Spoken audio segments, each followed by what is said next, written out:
നമസ്കാരം, ഞാൻ Sunil K T. UPFAയുടെ ഒരു വോളണ്ടിയർ ആണ്. UPFAയുടെ മൂന്നാമത് കുടുംബ സംഗമം ഈ വരുന്ന മെയ് മാസം 6-ാം തീയതി തൃശൂർ ജില്ലയിലെ മനോഹരമായ ഒരു പ്രദേശമായ പൂമലയിൽ വെച്ച് നടത്തപ്പെടുകയാണ്. സാന്ത്വനം 2024 എന്ന് പേരിട്ടിരിക്കുന്ന ഈ പ്രോഗ്രാം മുന്നോട്ട് പോകുന്നത് മൃത്യോമ അമൃതം ഗമയ എന്ന ശാന്തി മന്ത്രത്തെ ആധാരമാക്കിയാണ്. അത് മറ്റൊന്നും കൊണ്ടുമല്ല, ഈ പ്രോഗ്രാമിനോടനുബന്ധിച്ച് UPFAയുടെ വോളണ്ടിയർമാർ അവരവരുടെ അവയവദാന പ്രതിജ്ഞയും അതിന്റെ ഔപചാരികതയും പൂർത്തിയാക്കപ്പെടുന്നു എന്നുള്ളതുകൊണ്ടാണ്. നമുക്കറിയാം, മറ്റുള്ള സാമുദായിക പ്രസ്ഥാനങ്ങളെ അപേക്ഷിച്ച് UPFA ചില വ്യത്യസ്തത പുലർത്തുന്നു. അതിന്റെ ലക്ഷ്യത്തിലും അതിന്റെ പ്രവർത്തന ശൈലിയിലും ആ വ്യത്യസ്തത പ്രതിഫലിപ്പിച്ചുകൊണ്ടേയിരിക്കുന്നു.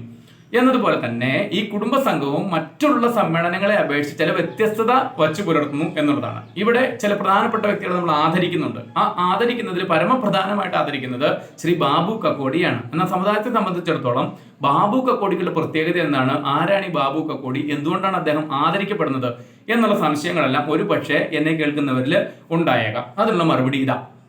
ശ്രീ ബാബു കക്കോടി സാധാരണക്കാരനായ ഒരു കളിമൺ പാത്ര നിർമ്മാതാവാണ്. അദ്ദേഹത്തിന്റെ തൊഴിലിൽ വളരെയധികം നിപുണതയും വൈദഗ്ധ്യവും ഉള്ള ആളാണ് എന്നതിനപ്പുറം പരമ്പരാഗതമായ സംസാര ഭാഷയായ കുമ്മറ ഭാഷയിൽ ഒരു നിഘണ്ടു തയ്യാറാക്കാൻ അദ്ദേഹം തയ്യാറായി എന്നുള്ളത് കൊണ്ടാണ് ഈ പ്രത്യേക ആദരവിന് അദ്ദേഹം പാത്രമാകുന്നത്.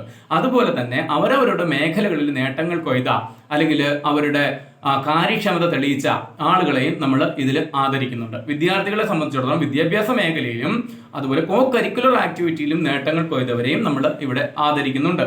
ഇതിനേക്കാൾ എല്ലാം അപ്പുറം ഇതിന്റെ പ്രത്യേകത എന്താണെന്ന് വെച്ചാൽ 50ഓളം വരുന്ന കൊച്ചു മിടുക്കരാണ് UPFAയുടെ ഈ വേദിയിൽ നിറഞ്ഞു നിൽക്കുന്നത് എന്നുള്ളതാണ്. മുഴുനീള പ്രസംഗങ്ങൾക്ക് പകരം ഈ കുട്ടികളാണ് ഈ വേദിയെ കൈയാളുന്നത്.